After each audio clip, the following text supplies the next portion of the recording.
Salam jumpa kembali dengan saya Roma Adnan di dalam channel ini. Semoga Bapak Ibu Saudara-saudari dalam keadaan sehat walafiat. Di pagi hari ini saya akan menemani Bapak Ibu Saudara-saudari lewat renungan yang saya bawakan ini. Semoga berguna untukmu sekalian. Selamat menonton, selamat berefleksi. Tuhan sertamu dan sertamu juga. Inilah Injil Yesus Kristus menurut Matius. Dimuliakanlah Tuhan. Injil Matius bab 14 ayat 1 sampai 12. Sekali peristiwa, sampailah berita tentang Yesus kepada Herodes, raja wilayah. Maka ia berkata kepada pegawai-pegawainya, "Inilah Yohanes Pembaptis. Ia sudah bangkit dari antara orang mati, dan itulah sebabnya kuasa-kuasa itu bekerja di dalamnya. Sebab memang Herodes telah menyuruh menangkap Yohanes, membelenggu dan memenjarakannya, berhubung dengan peristiwa Herodias, istri Filipus saudaranya. Sebab Yohanes pernah menegur Herodes, 'Tidak halal engkau mengambil Herodias.' Herodes ingin membunuhnya, tetapi ia takut kepada orang banyak yang memandang Yohanes sebagai nabi.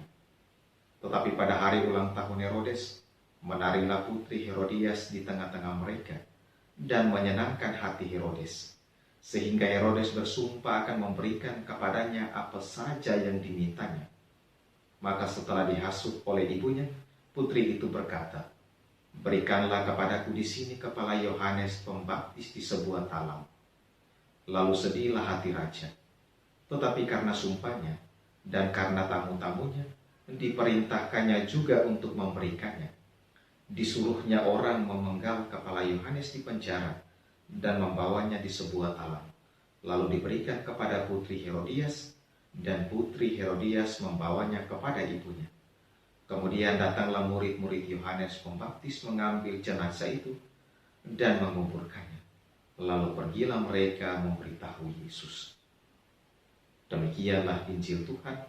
Terpujilah Kristus. Bapak Ibu Saudara-saudari yang terkasih di dalam Kristus, teguran tak selamanya dapat diterima oleh semua orang. Ada orang yang ketika ditegur, dia akan menerima dan menghargai teguran itu dengan segenap hati, dengan senang hati. Tapi ada orang juga yang ketika ditegur, dia malah cepat tersinggung.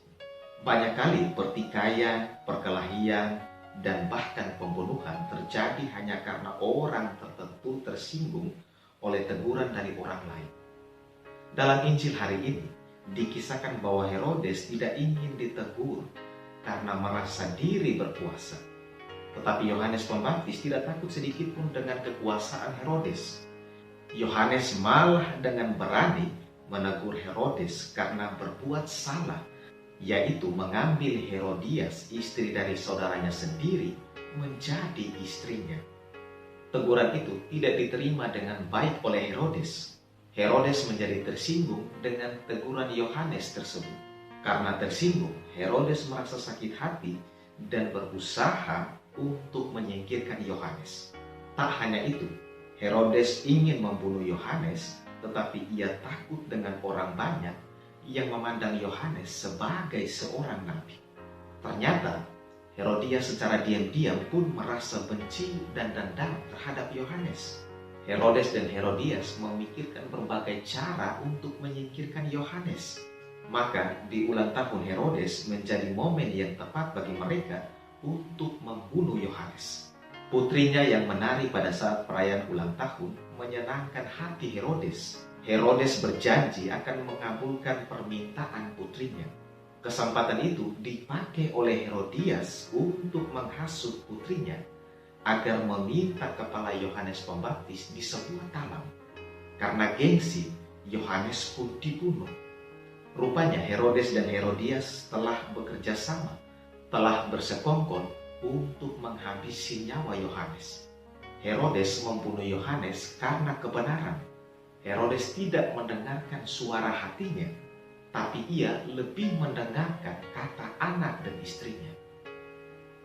Bapak Ibu Saudara-saudari yang terkasih di dalam Kristus, dalam hidup dan pergaulan mungkin kita pernah bersikap seperti Herodes di mana saat kita berbuat salah, kita tidak ingin ditegur. Kita tidak terima kalau kita ditegur. Kita malah gengsi, tersinggung, dan marah jika ditegur. Kita tidak suka dikritik, tidak suka diberi nasihat, dan tidak suka diberi peringatan. Kita justru merasa benci dan dendam dengan orang yang telah memberikan teguran kepada kita.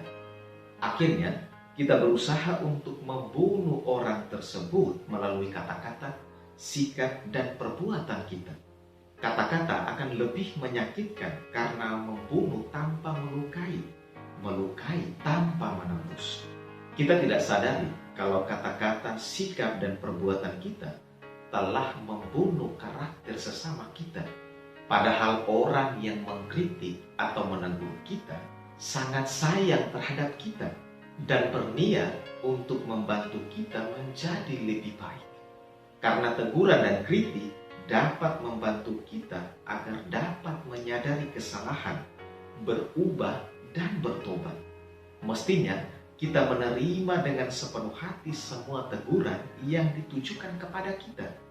Terkadang mungkin kita juga bersikap seperti Herodias, suka memanas-manas situasi, suka memprovokasi, dan suka menghasut orang untuk menyengsarakan orang lain.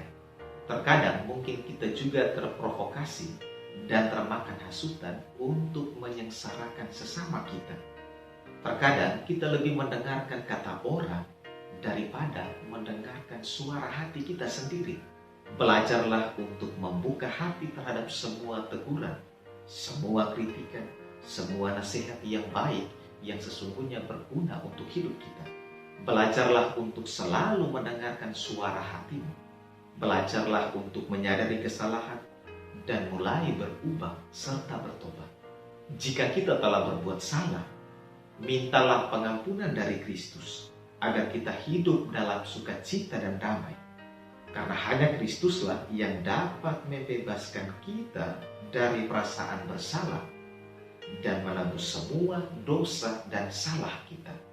Hal ini dikatakan oleh Santo Alfonsus Maria de Liguori yang kita peringati hari ini, bahwa seluruh kesucian dan kesempurnaan jiwa terletak pada cinta akan Yesus Kristus, harta kita tertinggi.